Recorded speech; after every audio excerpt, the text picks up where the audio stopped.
Welcome back. So I was going to do a completely different message, and I prayed, Dear Lord, give me the words to say. And this is what came into mind. This has been heavy on me all day today.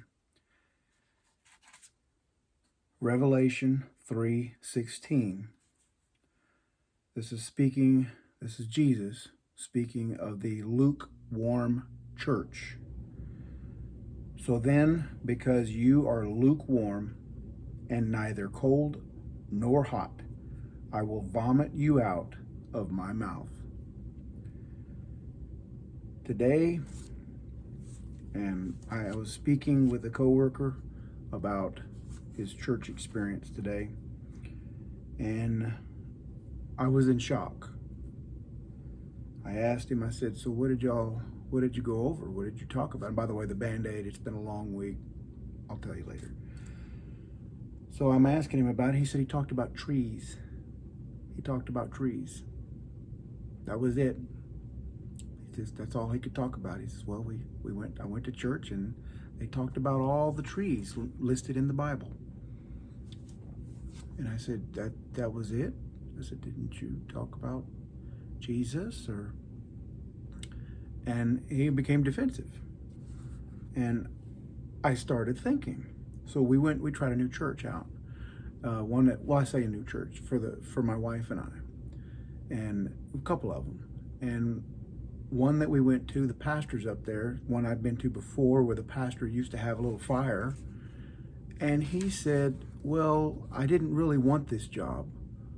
I was kind of forced into it, is what he implied and what he said. And my wife even looked at me and she said, did he just say that? I mean, he looked like he was just slaving away up there. And then I remembered another church that we went to just recently, where the pastor didn't even speak because he let his wife speak because it was Mother's Day, and she talked about some testimonies and it was nice, but the pastor didn't speak. It's like, well, I just take a day off. It's Sunday. It's Mother's Day. I'm not gonna speak. And this lady from California, Catherine Crick, she is igniting a fire. She's actually coming to Houston next week, I believe it is, on the 14th. She says that there are not very many prophets, if any, and not very many apostles, if any. And when you read in the Bible, there's supposed to be prophets and apostles here. All the way up to the time Jesus comes. And I just read in Revelation where it says the churches will be asleep, basically, and they will be spit out by Jesus. Catherine Crick, Catherine with a K, Crick with a K, says there's a lot of preachers. And yes, there are a lot of preachers. I see them all over the place. Maybe somebody said that's what I'm doing. But I'm feeling that our churches are asleep.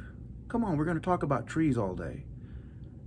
Are we not going to talk about Jesus and what he's doing and what we need to be doing, what we need to be surrendering our life to Jesus?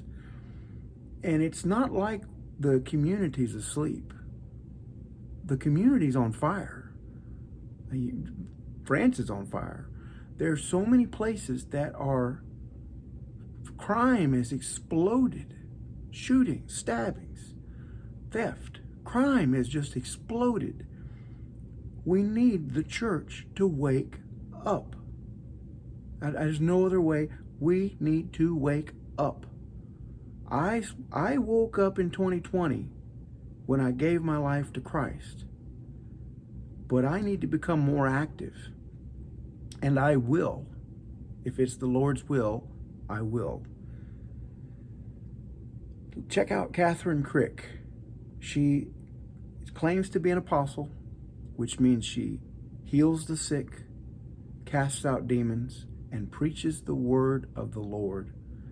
And she does this through her fivefold church out of Los Angeles. And I really believe, and I've prayed about it, that she is the true, real deal. And And she is releasing anointing on all that she can so that we can do the same as the Lord will allow us. Give your lives to Christ. Read the Bible, and let's start revival. We need it. We need to awaken and start revival.